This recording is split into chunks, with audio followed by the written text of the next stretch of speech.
Millions of people suffer from low thyroid symptoms such as diabetes, fatigue, sleepiness, difficult weight loss, depression, anxiety, and frequent illness. Why? We'll find out here. This presentation will cause you to never look at your life and health the same way ever again.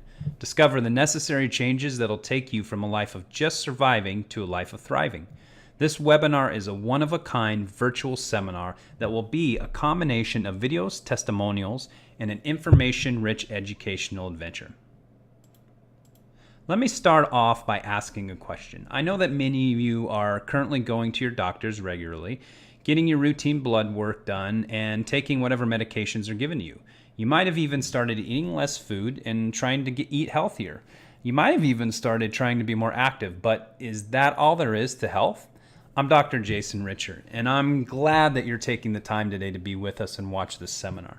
I promise if you watch this in its entirety, it'll definitely change the way that you view health, and especially the way healthcare is being delivered today. When I ask the question, is that all there is to health? To a lot of people, they answer, no, of course not. Because if it were, you probably wouldn't be listening to this webinar today. That's what's real important to understand. In today's world, things have changed. We have more toxins, more chemicals. The foods that we eat are not even really food in some cases. We take more medications and we're under even more stress, even with all the money that we spend. Therefore, the healthcare model in which we're entering has to start evolving and start changing. To understand that, there's some new complexities to what's happening and what's affecting your health. So that's why we're here, to really explore and understand what is healthcare going to be in the 21st century and how can it be improved? Because I promise you, if your doctor's not taking into consideration the toxins in the environment or taking the amount of toxins that are in your body, it's something that can be potentially affecting your health, then something is being missed. If we're not taking into consideration the fact that you probably have some nutritional deficiencies, and in many cases they're often severe nutritional deficiencies, if those aren't being addressed, well, you're not going to reach your fullest potential. Let me get back a little bit and explain who I am. My name is Dr. Jason Richard, and I became a chiropractor to serve people and to help them restore their health.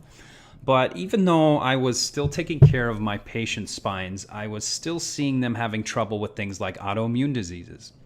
I was seeing them having troubles with their thyroids, and they were having troubles and with other things, and continued to have to take medications for blood pressure, cholesterol, and I just saw all these problems, and I saw them still suffering.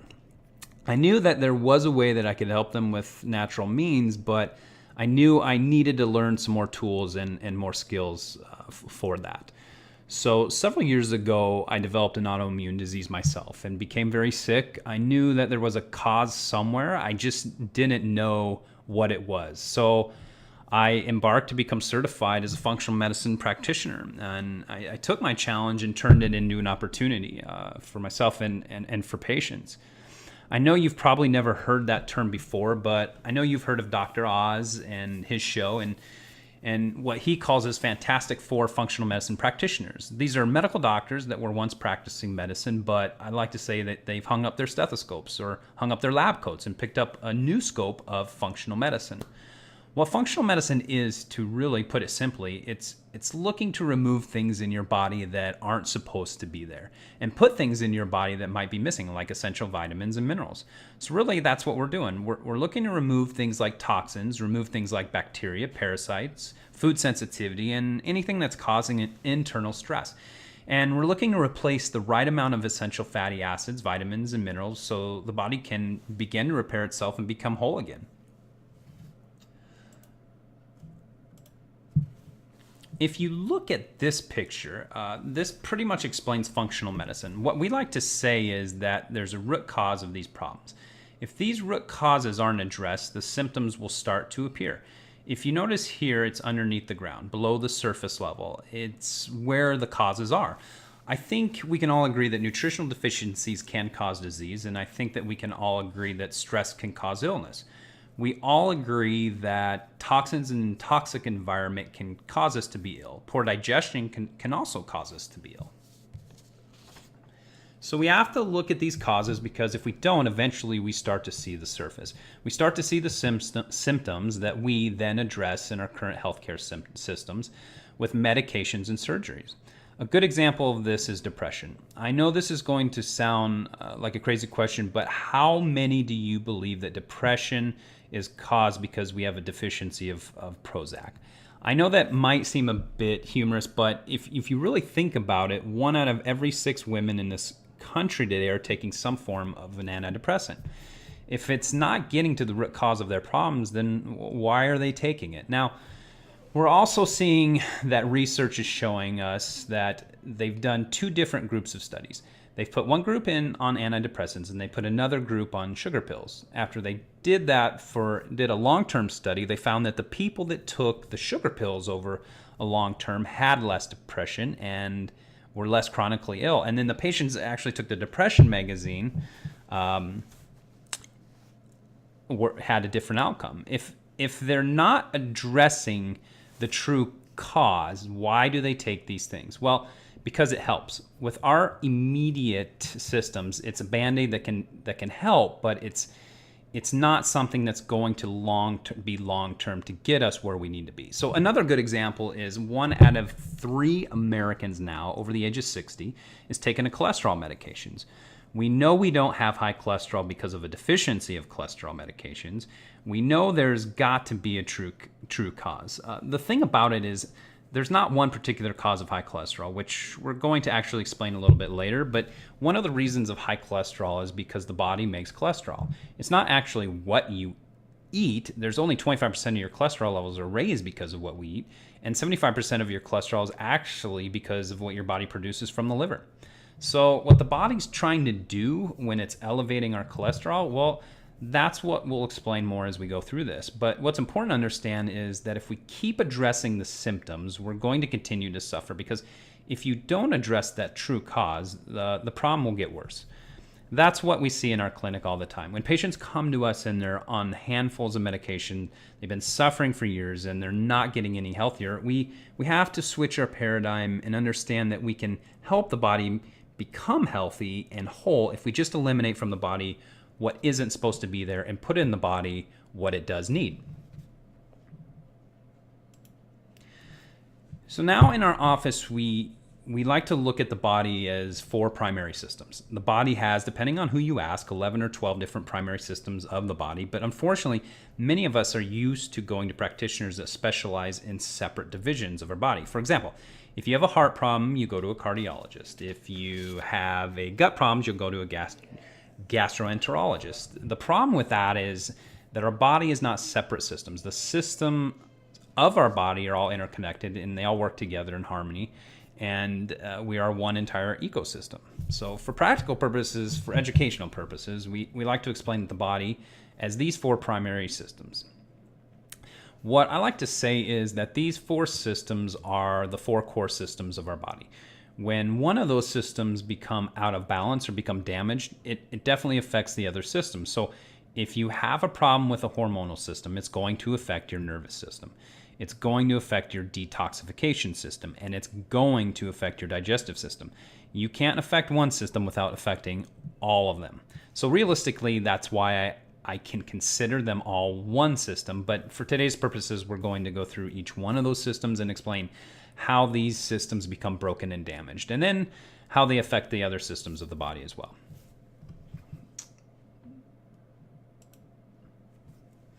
The first system we're going to talk about today is indeed the hormonal system. In the hormonal system, we're going to talk about your adrenal glands. I know a lot of you are familiar with the hormone adrenaline, so therefore you probably have a good understanding that when you're stressed and when you're under a lot of stress, what they call attack, your body goes into a flight or fight system.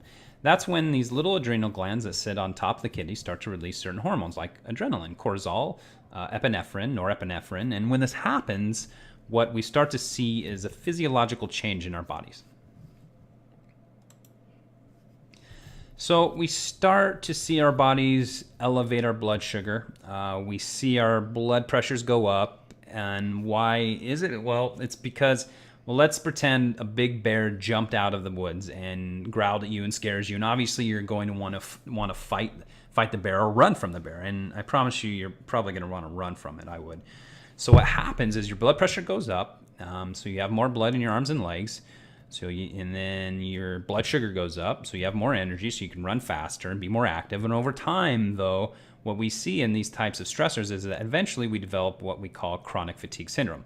Then eventually, sometimes we see fibromyalgia develop and other problems. So the reason we see things like fibromyalgia develop in these adrenal fatigue cases is because initially, if you think about it, when you're running from a bear, you could run through briar patches and you're not going to stop ever and feel the pain until well after an hour after you're done running, because that's just what the adrenaline runs on.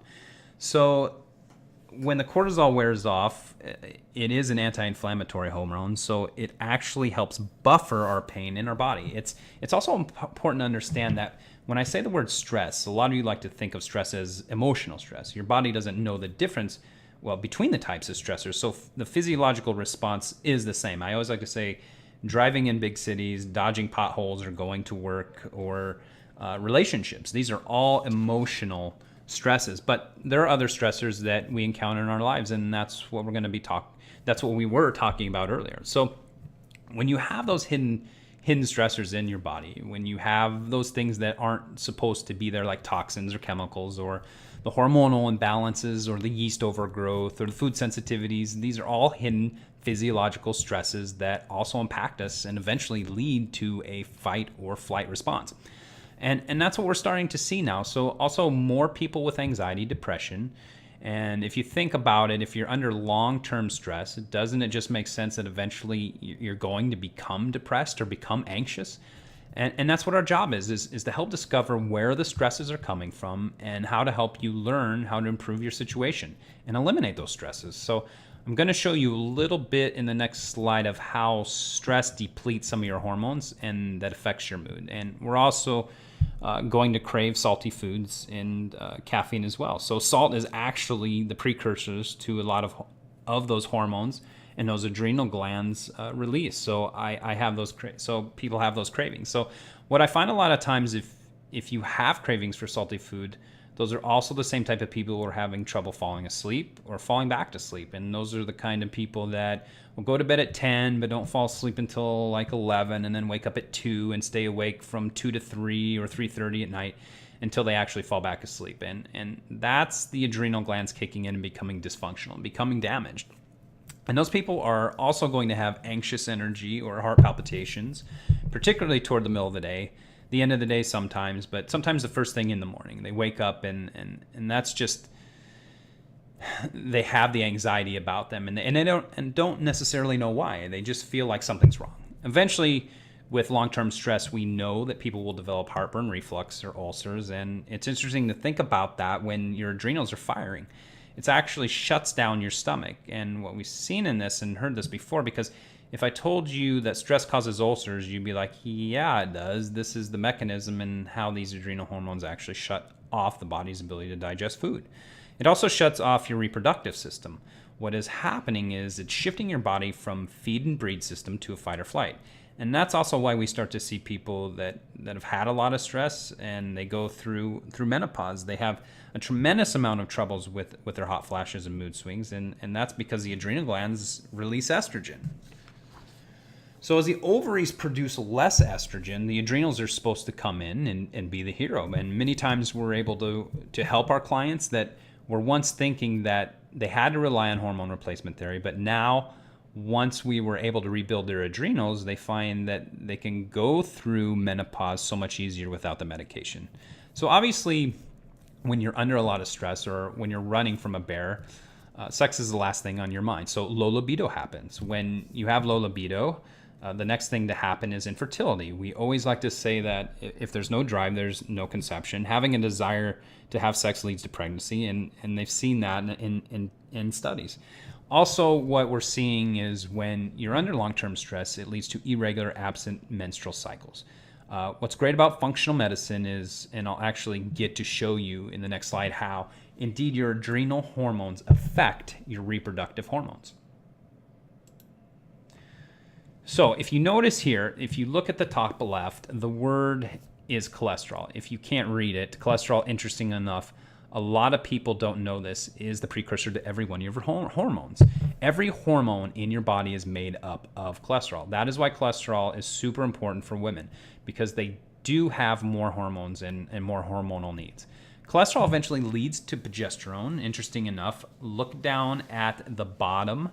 Though cholesterol makes progesterone, and progesterone is the precursor to cortisol, what happens is that if you're producing a lot of cortisol because you're stressed, you're going to be depleting your body of progesterone. So you're going to have a lower progesterone level.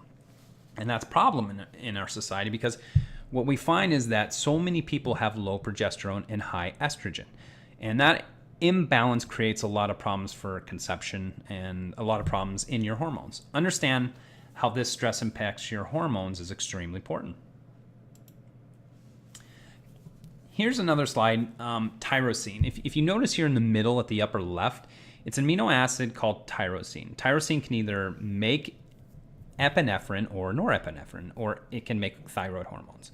So over here to the right, what's interesting is that if you're making a lot of stress hormones, and that's not going to leave as much tyrosine to make thyroid hormones, this is how your adrenal glands can actually impact your thyroid hormones. So also, if you look here at the epinephrine and norepinephrine, if you're making a lot of these stress hormones, look right above that. You're not going to be making as much dopamine. So dopamine is real important to help improve the quality of your sleep.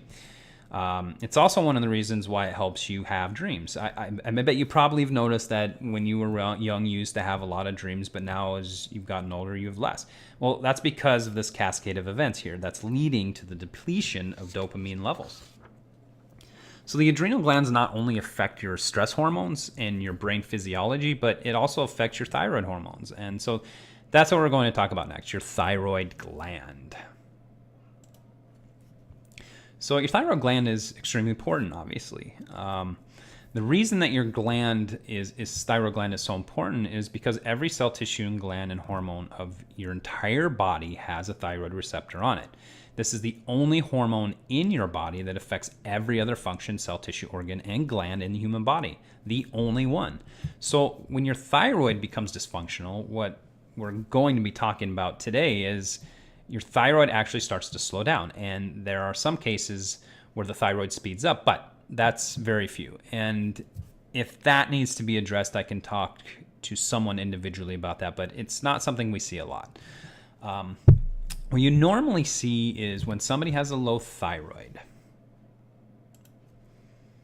So when that happens, they're going to gain weight all over. Their metabolism is going to slow down, so they're going to have cold hands and cold feet. Their blood sugars are going to go up. They're going to become fatigued. They're going to crave carbohydrates. Their digestion is going to slow down, so they'll become constipated.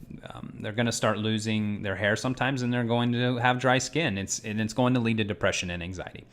If you think about it, when women typically have menstrual cycles, they have mood swings, and that's an example of our estrogen and progesterone and testosterone. Those affect your moods, but depression and anxiety can also be affected. Depression is one of the things that's a very common side effect of low thyroid. It's something that we see in our office oftentimes, and it's missed when people are diagnosed as having depression, but really they just have a hidden thyroid problem and they didn't even know about it. So increase in muscle aches, increase in allergies and infections because the immune system slows down, heavy menstrual cycles, normal menstrual period should be 5 days long, light red, no clots. Oftentimes what we do find is that that's not normal in the country, but that's what it should be. What we're hearing more that's more common is 7 days clots, dark red, cramps, PMS. It's just not an event that most women like to go through, and that's just not normal, but it's very, very common. So we also see that decreased libido because your hormones are slowing down. The thyroid affects these hormones as well. You become forgetful, and then you have high cholesterol. So it's not very uncommon for us to see a thyroid patient come into our office that's been diagnosed with depression. So she's taken a depression medication, and she's taking a depression, or he's taken a depression medication, and they have sinus medications. that they're taking, and they have menstrual problems, menstrual history problems. So they take birth control to help normalize their periods, which can actually cause more thyroid problems, which I'll explain more in a second. But they also typically are taking some sleep medications because their sleep starts to fail too. So what's happening is they're just not understanding that just because they're taking a synthroid in some cases or a medication for their thyroid, it's really not addressing the true cause of the problem. So many cases, I'll explain what the number one cause of thyroid disease is in a second. And so it's causing those systems of the body to start shutting down. These things have to be addressed properly. That's our goal, is to understand what's the true cause of someone's thyroid problem and help them restore their health. So this slide's going to explain a little bit about how this works. If you look at the right, there's a pituitary gland that's in your brain. It releases a hormone called thyroid stimulating hormone. So it tells your thyroid to produce more thyroid hormone, and that's called the T4 thyroxine. T4 is actually inactive. That T4 has to go to your liver, kidneys, and your gut and other muscles as well. And I'm going to say that again. If you think about this, your thyroid gland releases T4. It does nothing for your physiology. It doesn't improve your metabolism. It does nothing until it goes to your liver, kidney, gut, and muscle tissue, and has to be converted into T3. So think about that. How many times have you ever thought that maybe my thyroid problems is not really a thyroid problem? Maybe it's because my liver or my kidney or my gut aren't converting this into T3. So I bet you've never really thought about that until this moment now. That's something to understand, that our clinic's really stressing, is that we can't just look at one gland or one organ. You have to look at all the different systems of the body and how they're interconnected. If you look at this, most doctors only test the thyroid stimulating hormone, TSH, that's in red, and the T4, that's in red, but they're leaving out the T3. They're also leaving out something called reverse T3, which can be a stress hormone. This is where your body makes thyroid hormones. Instead of T3, when you're under stress, it's going to make the reverse T3. When there's inflammation, your body's going to make reverse T3. Understanding this, reverse T3 can be important to understanding this picture. So once this T3 is made, it goes to the cell and the organs, the glands, and the hormone, unless it's stopped by a protein, and that's thyroid binding globulin. So right here, and the protein that we can measure in the office, which I mentioned earlier, is the thyroid binding globulin. So just think about the words for a second. Thyroid binding globulin and what it is. Well, globulins is a fancy word for protein. It's something that binds up your thyroid glands. It's protein that binds up to the thyroid hormone so that it can get it to the cell, into the tissue, into the organ, and the gland, or the hormone, and help to create the desired effect. Now, what makes this protein go up and slow the thyroid down is cases where we have estrogen. So many women that I know of are on birth control, and some birth control actually have estrogen in them. That can become problematic because it can actually affect these proteins and make the body make more proteins. So you can Google T3 uptake or thyroid binding globulin in association with birth control, and there's been a big link that's been noticed with that. Birth control is also a toxic substance. I know it seems crazy to say that a hormone is toxic, but I want you to think about this. Let's say that you drink alcohol 1 a day, and how much alcohol it would take for you to drink to kill yourself. Well, it would take a lot of alcohol, so that tells you the kind of level of toxicity of alcohol, and how potent it is. So how many ibuprofen would you have to take to kill yourself? Well, it's not that many. The same thing can happen with birth control. If you took too many birth control at one time, it could actually kill you. In that sense, this is a toxic substance because it's familiar to the body, and in the liver has to process it. Anytime we take any medication, it's going to cause some liver dysfunction or liver stress. That's going to lead to more protein uptake, and that's what we are seeing in our office. So Lastly, the adrenal hormones, and that stress makes these proteins go up also. So that's something else we want to look at and understand. The last thing and the most important thing to understand is the number one cause of thyroid disease. The number one cause is actually Hashimoto's. It's an autoimmune disease that actually attacks the thyroid gland and stops it from making thyroid hormones. The problem with this is that many people that we find in our office, about 60 to 70% of our patients come in with a diagnosed thyroid condition. They're taking thyroid medications, and then we go along further and do more testing, and we find out that they have this autoimmune disease, and they never ever knew it until we diagnosed them with that. And this is a huge problem, because if you think about it, this patient doesn't just have a thyroid problem, really. They have an autoimmune system problem. And if you really think about it, with an immune system, where's the majority of your immune system found? Well, the majority of your immune system is actually found in your gut. So you don't really have a thyroid problem, you have a gut problem. If you don't address the gut health, then the autoimmune disease is going to get worse and worse and slow down and cause more problems. So this is something that we do for all our patients. For all the patients, we always test for Hashimoto's. I've even been tested for Hashimoto's, and I know I don't have an autoimmune disease like Hashimoto's, but the problem is that I want to figure out if I do. I want to stop it before it becomes a problem, before it becomes symptomatic. So that's what the testing's for. Because really you can have it for years before symptoms even start. So that's something we need to be aware of. The next cause of thyroid disease that we see that's very common are thyroid conditions is toxins. If you see here on the left, the thyroid hormone gland, that's the little butterfly shape, secretes a hormone, and it goes to a receptor on a cell. If that takes place, that's what increases our metabolism, increases our mood, and improves function of the body.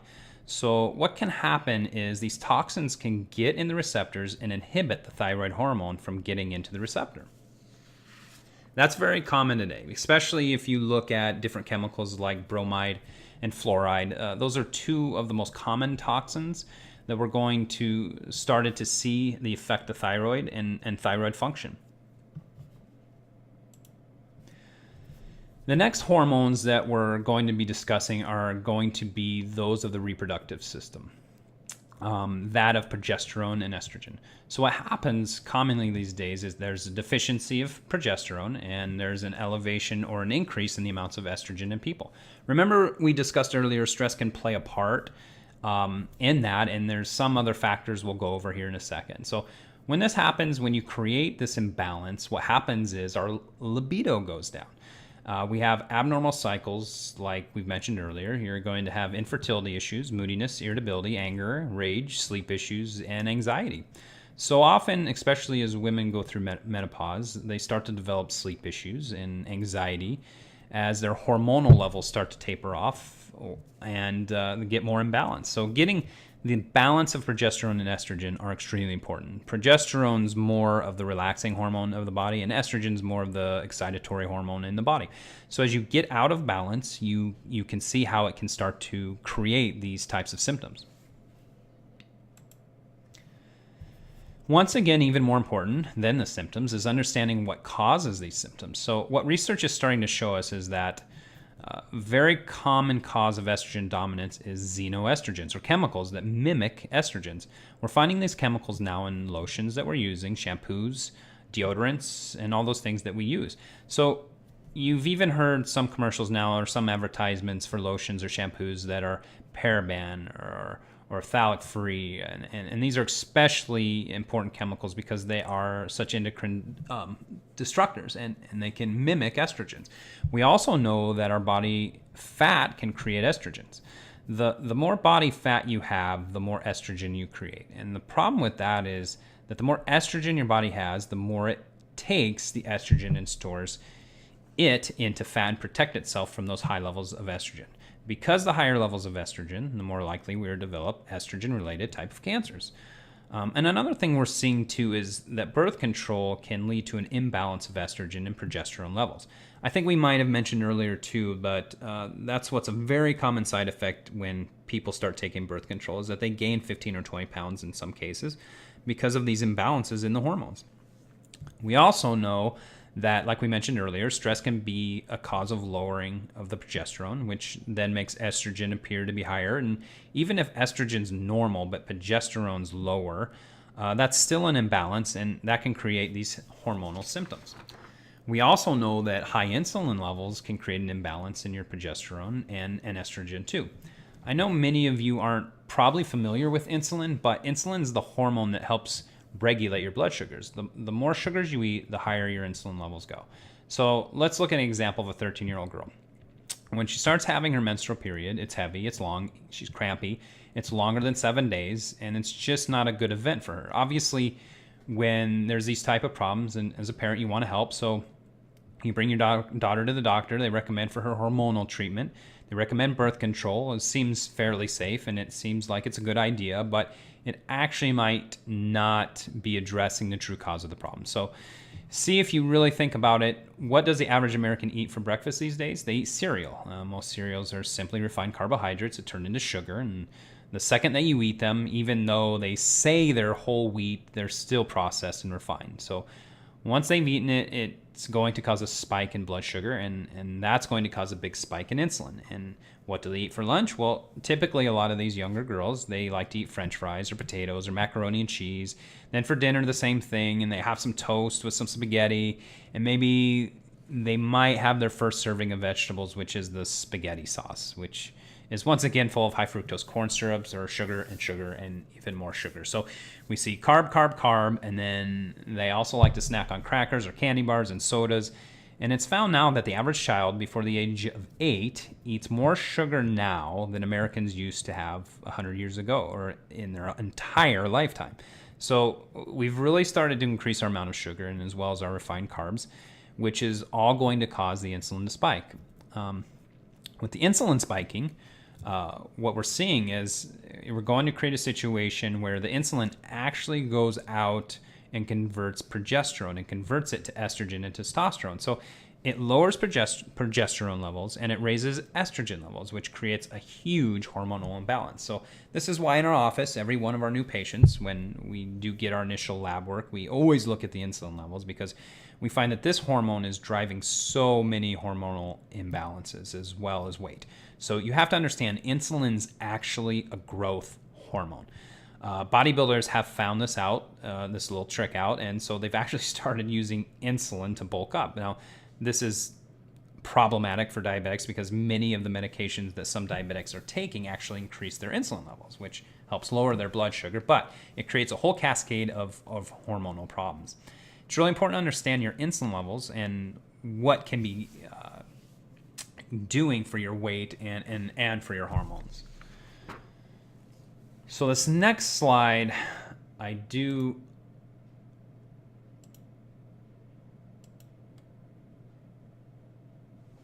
love this study, and I think you will too. Let me just go back a little more here. Excuse me. Right here. So it says that the tissues of women with breast cancer have 10 to 50 times the level of plasma concentration of estrogen. What they are saying here is that the breast cancer is caused because of elevated levels of estrogen. This is one known cause of cancer. So what I really like about the study is that it says further that this suggests that estrogens are not properly detoxified, and therefore it'll accumulate in breast tissue and increase the risk of breast cancer. And if you think about it, what they're saying is that estrogen's bad, but it's really bad when it accumulates in the body and it's not detoxified. And I don't think a lot of people have ever really thought about that. So, hey, maybe cancer is related to our liver function, because isn't that the organ that's responsible for detoxification in our body? One of the primary drivers of detoxification. So this is, once again, the connection of functional medicine and understanding that estrogens need to be eliminated and detoxified from the body, or it can cause cancer. What's even great about functional medicine is that we now have the testing to evaluate estrogen levels. So this is a 21-year-old girl who came in the office, and her mother sent her to our office to have her hormones evaluated because, well, she was like many having problems with them and having problems with her cycle. The top 3 on this top line are the 3 forms of estrogen. We measure for those, as you can see, 2 of these 3 are very high. Even more important are the ones below. Here, the 16-OH and the 4-OH. These 2 research has shown us that they have been linked to causing breast cancer. Interesting enough, the 2-OH here has been linked to research to show us that it prevents cancer. And as you can see, this young girl with the 16-OH and the 4-OH being high and the 2-OH being low, well, this is not a good scenario for her to be in. So even more important, the next step is where it methylates. If you look here at the bottom, right, it says methylation activity is very low. Well, methylation means that the body's liver is taking those estrogens and helping eliminate them. And in her case, it's not happening. So those estrogens recirculate in the body and then become a problem. And that's what I love about functional medicine. This is the power of functional medicine, really, is to understand what's happening and why it is happening. So unfortunately, so many women think that by getting mammograms and they're preventing cancer, that's doing nothing but looking for cancers. It's going to be too late if they do detect it. So this test is a true preventative test, and I believe that every female deserves to have this test run and should know this test to understand it.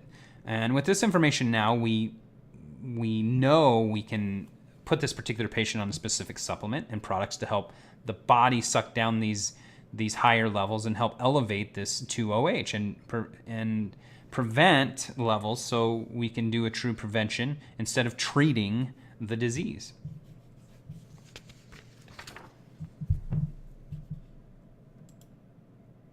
So recent research has come out and said there's really 4 primary causes of breast cancer, but not only breast cancer, but also uterine cancer, ovarian cancer.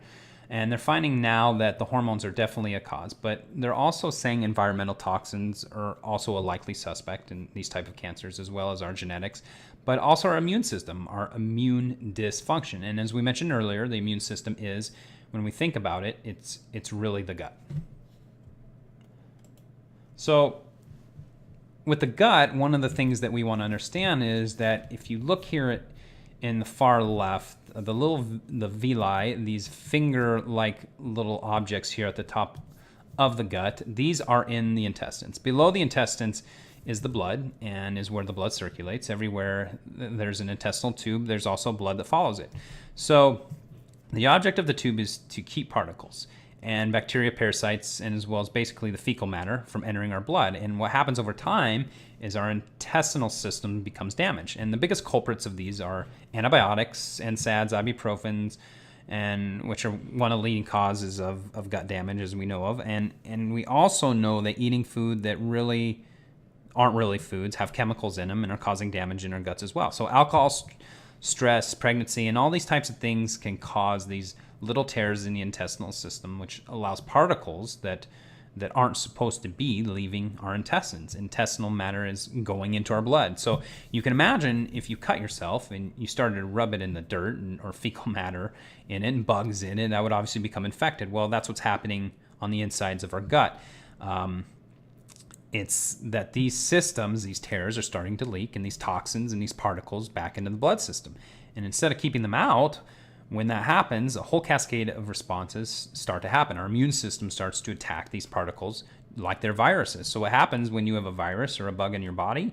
Well, you get an infection of some sort, and you have a temperature, and your temperature goes up to try to fight the bug, and you get inflammation, and you get swelling in the area, reddening in the area. And what happens in your gut? Well, you don't really feel it or see it because it's on the inside of your body, but that swelling and the immune response starts to affect not only your gut, but the entire body.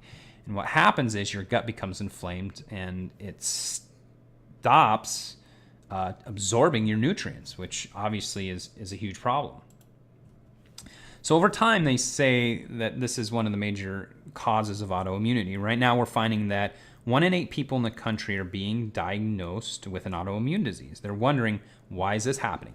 So we're starting to see that more and more people have food intolerances, food sensitivities. And think about this, 30 or 40 years ago, peanut allergies weren't even existent for that matter. So very rarely, but now you see that in every school, and I never saw this growing up, actually.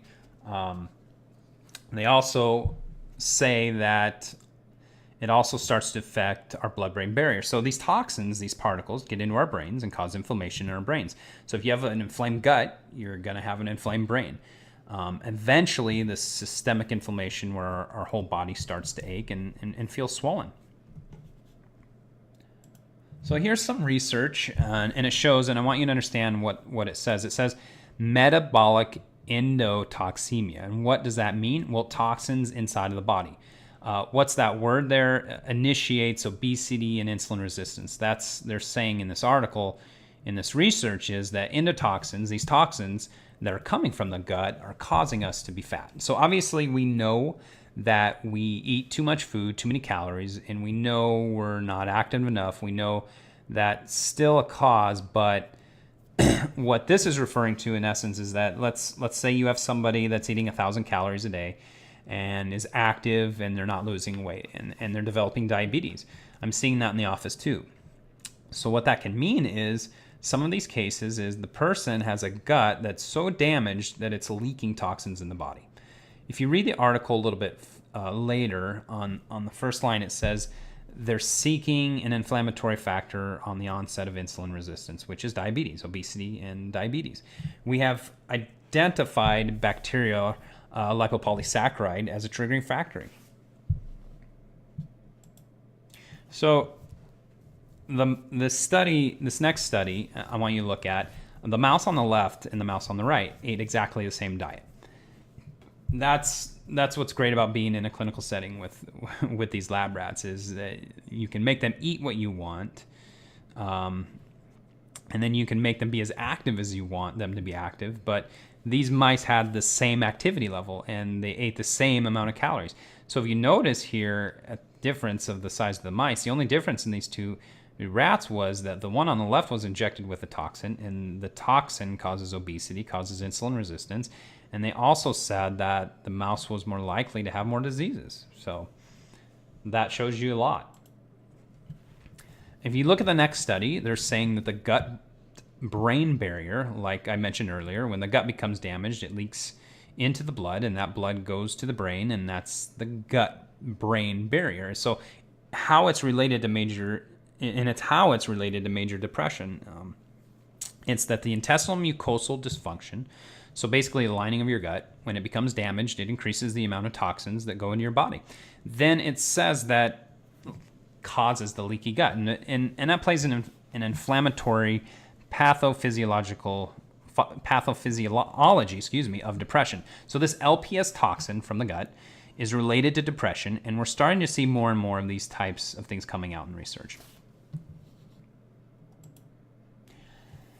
Digestive dysfunction. And what we do in our office when we look at somebody with digestive dysfunction, we don't guess, we always test. And we can do certain testing. We look at if they have high CRP, and every one of you should have this test, and it should be something that's right below your cholesterol levels. It should say C-reactive protein. And they're finding that there's inflammation in the body. It's not just in the gut, but it's systemic, and it's going to the heart. It's the gut-heart connection. So we're also see things like homocysteine levels going very high, and then there's a gut dysfunction, and we see low vitamin D scores, and that is why so many people, despite vitamin D, can't get those levels up, because they still have a leaky gut. Food sensitivities, autoimmune disease, chronic illness, infections, sinus, allergies issues, people that have bloating, diarrhea, reflux, gas, belching, skin issues, headaches, migraines, depression, and anxiety, and I could go on and on. So let's stop there for a second. Think about depression and anxiety. What do they give? Well, they give you an antidepressant, which is a serotonin reuptake inhibitor. Where is serotonin manufactured? Well, it is made in your brain. No, it's actually not. It's actually made in your gut. So 80 to 90% of serotonin is made in your gut. So if you have a gut dysfunction, you're not going to make those serotonin levels. Serotonin is made from your nutrients from the food you eat. It's made from B vitamins, B9, B12 in particular, and tryptophan. Think about it. So we don't necessarily have an epidemic of deficiency depression medication. We have gut issues, serious gut issues going on that are causing these types of problems. It's unfortunate so many people are treated improperly. So systemic pain, like we said earlier, can happen also with the digestive dysfunction. Nutritional deficiency is if you have little white spots on your nails, cracking your nails, ridges in your nails, little bumps on the back of your arms, and those can be all signs of nutritional deficiency and a poor gut health. This is one of the tests that we run in our office. This is a candida test or a yeast test, and that looks to determine if your body is overcome with it. This is particularly in the gut. One of the things that we see in our office is that in about 60 to 70% of our patients have this hidden yeast overgrowth in their gut. So that means when the patient eats their food, instead of absorbing the nutrients, the yeast eats it. And now the patient starts complaining of fatigue, complain of hunger, complain of bloating, gas, and they crave carbs and crave sugar. Well, killing this yeast or even getting this yeast out of the body or ridding this body of the yeast is going to be so important for people regaining their health. So oftentimes their symptoms can be misled and their doctors thinking or believing that they have a thyroid problem or a fatigue problem, and that's really just undiagnosed yeast. Another test that we do in our office is a food sensitivity test, and a lot of you are familiar when you go to your doctor. They prick you and with these pins to determine if they have food sensitivities. That's an immediate reaction, and that's called an IgE testing. This is what they call an IgG test. This means that after you eat the food, it can be up to 24 to 48 hours, even longer sometimes, for your body to have an actual immune response. You can tell from the patient's case there's a lot of reds on here and a lot of 3s, 2s, and 1s. And 3s are severe, 2s are moderate, and 1s are mild. So what's important to understand is this patient doesn't necessarily need to eliminate all these foods from their diet. That's really not the problem. Really, what the problem is, they have hyperpermeability that we discussed earlier. When you have the gut that's damaged, it can leak foods through the intestines, go back to the blood, cause the body to have an immune response. So when that happens, that creates inflammation, that creates that slowing of the metabolism and the fatigue and the overall systemic inflammation. So our job with this patient, for example, if you look at the top left, you see their date of birth is 7/11/54, and this test was done on 5/15/2013. This is the same patient 4 months later.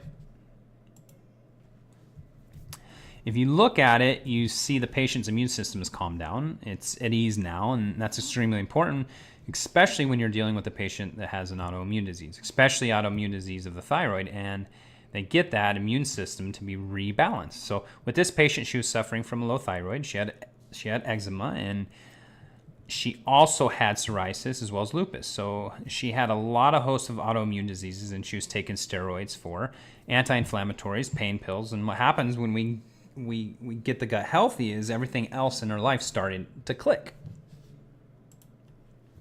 Another test that we can do in our office is something that we can look for are nutritional deficiencies. So if you look here at the B vitamins in the middle,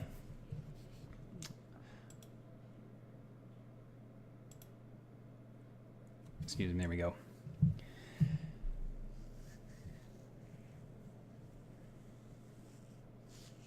In the B vitamin, in the middle here, you can see that there are a lot of nutritional deficiencies. And we know when we're stressed, our bodies are depleted of B vitamins. So this is the same patient we just showed you before, candida test and food sensitivity test is just showing that the patient's not absorbing the nutrients, which is leading to the fatigue and the other nutritional deficiencies that has caused it.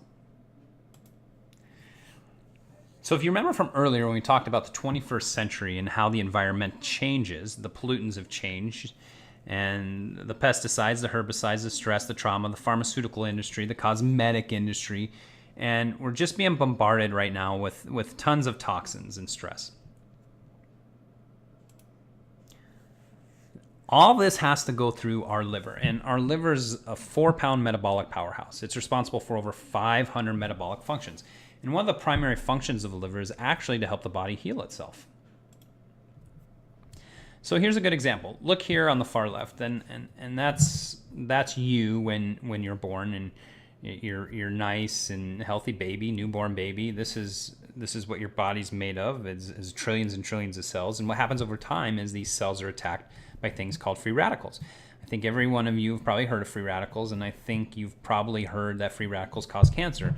And as you can see over time, if these free radicals are damaging the cells, eventually on the far right, that's what you have. You have a cell that is oxidized, and that's becoming more prone to cancer and that are cancerous. So Realistically, this is the aging process. We start out here healthy. As life goes on, we're exposed to all these free radicals, and the free radicals come from digesting food, and come from exercising, from burning calories, from toxins, from the environment, from our body's hormones to metabolites of the hormones, the waste products, and everything in our life creates an exhaust or a waste. That exhaust and waste causes us to age. And this is why people that smoke, that don't sleep enough or are under a lot of stress, well, they have more free radicals than others, and that's why they age faster. So you've heard some people age faster than others, and that's because of these free radicals. So what happens over time, these free radicals damage cells, and if you look to the cell on the far right, I want you to think of something that, what would this person feel like? And that's right, they'd feel like crap. And also, how much energy would this person have? Well, how's this person's thyroid going to be functioning? How's their digestion system going to be functioning? How's their immune system going to be functioning? So no matter how many hormones we give the patient, no matter how many drugs we give the patient's not going to feel or get any better. And that's what's so important to understand with our office, is that we don't just treat symptoms of the patients. We want to ensure that the liver is functioning properly and getting rid of the free radicals so that we're reducing damage to the cells and so the body can become healthier. And I don't like the word anti-aging, but this is helping slow the aging process. Also, with our patients that have a lot of damage occurring, we want to see reverse some of that damage that's been occurring. So what's interesting is that the more damage you have in the cells, the higher your cholesterol is going to be. And I want you to think of something. Earlier we talked about that every hormone's made of cholesterol. So about 90% of your cells in your body, and one of the precursors to it is cholesterol, and as well. So the more damage you have in your body, the higher the cholesterol is going to be, because the body's going to try to fix the cells.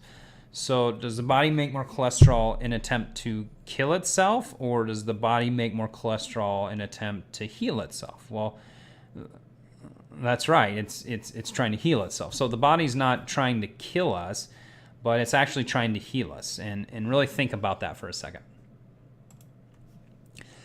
All this time, we've been so terrified of cholesterol. And there's a good reason why, because that's what we find when the arteries are clogged. But why is it stuck in the arteries in the first place? The reason is that the cholesterol is going to be stuck in the artery is if the artery has inflammation. If it's damaged, and if there's free radicals that are causing damage to those arterial walls. So if the artery walls aren't damaged and there's no inflammation, the cholesterol is just going to hit the wall and fly down and keep moving. But what we're finding now is that the inflammation is indeed the cause of the heart disease, and indeed the cause of the cancer. So this is what we're really more concerned about, is the inflammation of these free radicals.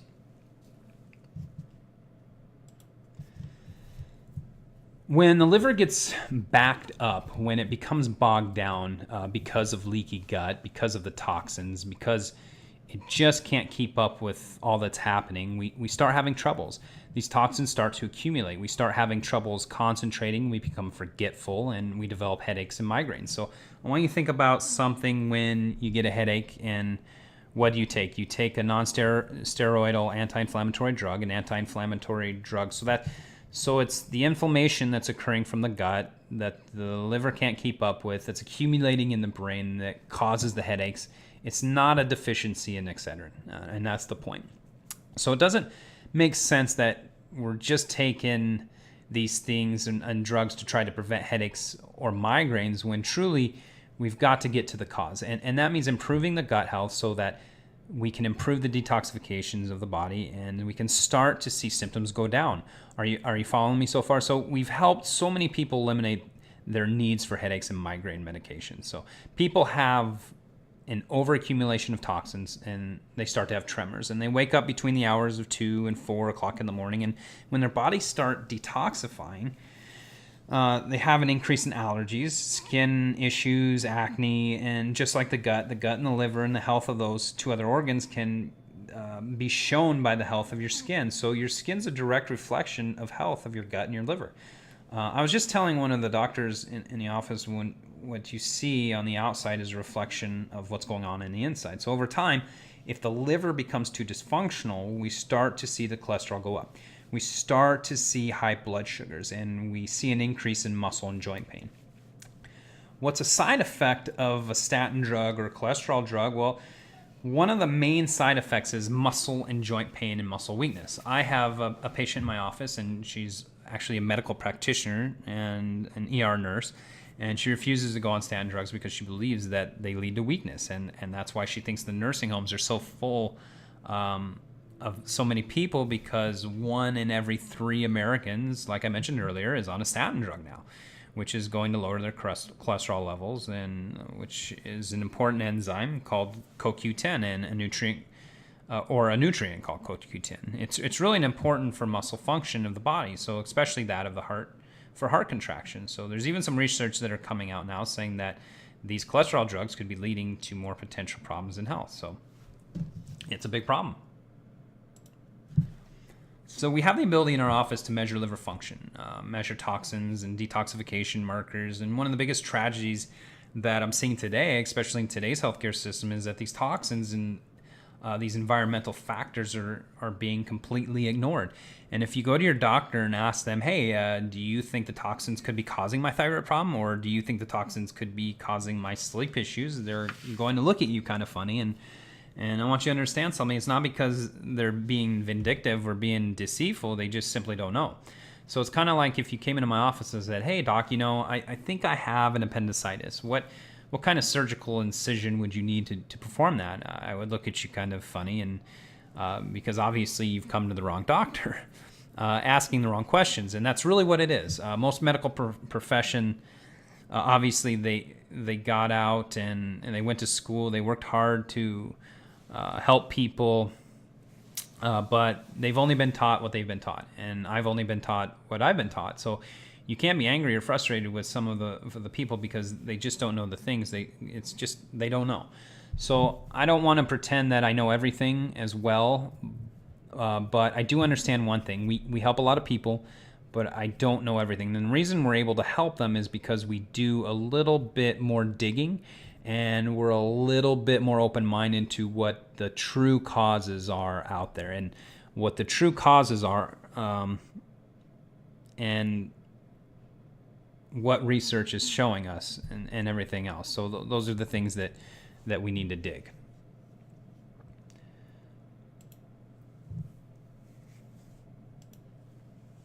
So when you look at patients today, and what they're doing, and what they're supposed to be doing. They're taking their medications, they're trying to eat less, they're trying to move more, but they're still suffering. And every one of these patients I'm about to go over were all patients that were like that. And they tried really, really hard to be healthy, and they weren't the kind of patients I'd like to say that couldn't get their hands out of the Cheetos bags, but these are patients that worked really hard. They're hard workers, and they wanted to be well, and they just couldn't figure it out. So this one patient, Roxanne, with Roxanne, she came into the office initially, and she was back years ago because her right hip hurt. And I remember when I talked to her, looking at her health history, I thought, my goodness, she needs so much more help than just the right hip. And I told her, I think I might be able to help you with your issues. And she looked at me kind of funny and kind of looked at me in disbelief, like, yeah, right. And the reason she did is because she'd been to the best doctors, and she went to the places to get the answers where she was supposed to find out what was wrong. So she spent a lot of money, thousands of dollars, and years of her life trying to get answers to problems. And I think she estimated around $50,000 of her own personal money. And that's because she had a $5,000 deductible and 20% copay in her network, or 30% copay out of network. And so she was desperate and looking for help. So if you read her testimony here, I wasn't able to sleep more than 2 to 4 hours without waking up. I was unable to go back to sleep. And if you think about what we talked about today, what systems of the body are you thinking of when you think of this? Well, you think adrenal glands, and you're also thinking liver, and that's what I was thinking, adrenal glands and liver. My hormones and emotions were out of whack. My menstrual cycle was about 6 to 8 days long, abnormally heavy every 2 weeks. And of course, traditional medicine is going to say, well, if you're having a cycle every 2 weeks and they're 6 to 8 days long, that's a hormonal problem. They were almost right. It was a hormonal problem, but it wasn't really that her hormones weren't. It was that her hormones were out of balance, but the problem why they were out of balance so far is because her liver was faulty, and I was pretty sure that that's what was happening with her. I wasn't sure though, because I don't ever guess. We always test, and I told her, why don't we just order the test? And if it comes back positive, then you need to start care with me and see if I can help. And thankfully, after 2 weeks of waiting, I remember when I got the envelope, and I was scared to open it because I really wanted it to be what I thought it was going to be, and I wanted to show her I was on the right track for her. And thank God the results came back, and it showed exactly what I thought it did. It showed that her body was not metabolizing or eliminating estrogens properly. And so after working with her for 2.5 months, she says that her life and her health are so much better now, and I sleep the entire night, 7-8 hours uninterrupted. And I don't know about you, but if you've ever been a person that hasn't slept for more than 2 or 3 days in a row, it really starts to take an effect on you, and it makes you depressed, anxious, and starts to make you feel emotional. And that's exactly what was happening with her. So just imagine the first night she slept 7-8 hours. I mean, that would be amazing. Then she also said, my menstrual cycle is completely normal now, and for the first time I feel like I can conquer the world again, and it's amazing, and all this in just 2.5 months. So the only reason we were able to do that is because of the simple principles. Again, we take out of the body what doesn't need and put into the body what it does need to function. So we took out those estrogens, the bad ones, and put into the body what it needed to help detoxify those estrogens. We help with a lot of conditions, and that's what our office is about. Like I said, real people getting real results. And I hope by now, after watching this so far and listening to this so far, it's pretty amazing in the first place. But if you have, I want you to know, I'd love to invite you to set up a time and talk and to really find out if we can help you.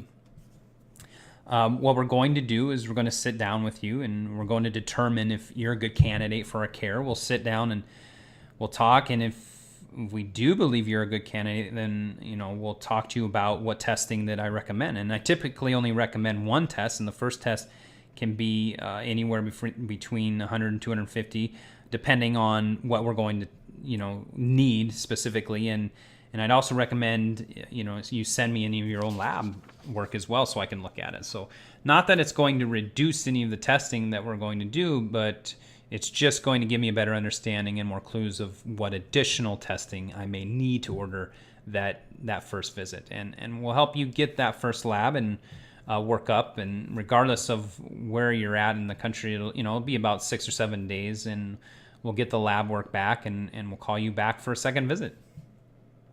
So during the second visit, we'll review your lab results with you, and I'll let you know indeed if I can help you and what's wrong with you and how long it's going to take for me to help you, and then also any expected costs as well as additional testing I'll need. So I may need additional testing, but the first test will help you understand what additional testings that I will need. So one of the great things about our office is that we have several different options to help make that more affordable for our patients. And what's important to understand is that we're here to help you. So part of that help is to figure out our best way to make it affordable for you. And people are always asking, well, how much is it? Well, it's hard for us to say exactly how much it is because I don't know you and I don't know what's wrong with you. It's kind of like asking somebody to remodel your house, but they really don't know what needs to be remodeled. So we're very transparent. So I'll give you an idea of costs during the first visit for sure. It's not a gimmick. This is not a scam. It isn't some quick by night, take a pill and heal all the ills, but this is a real care for real people, and we find natural solutions, long-term solutions for people to get to the root cause of their problems. And when you transform their life, they'll do anything to help others do what they've done as well.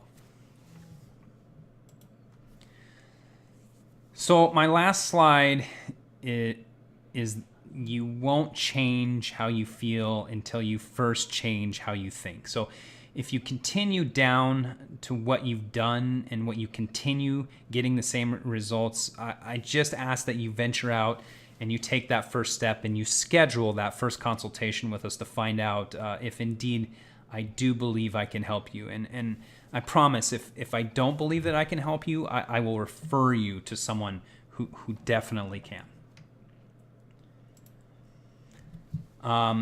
I want to thank you for listening, and have a great day, and God bless you, and I hope to see you soon. Take care.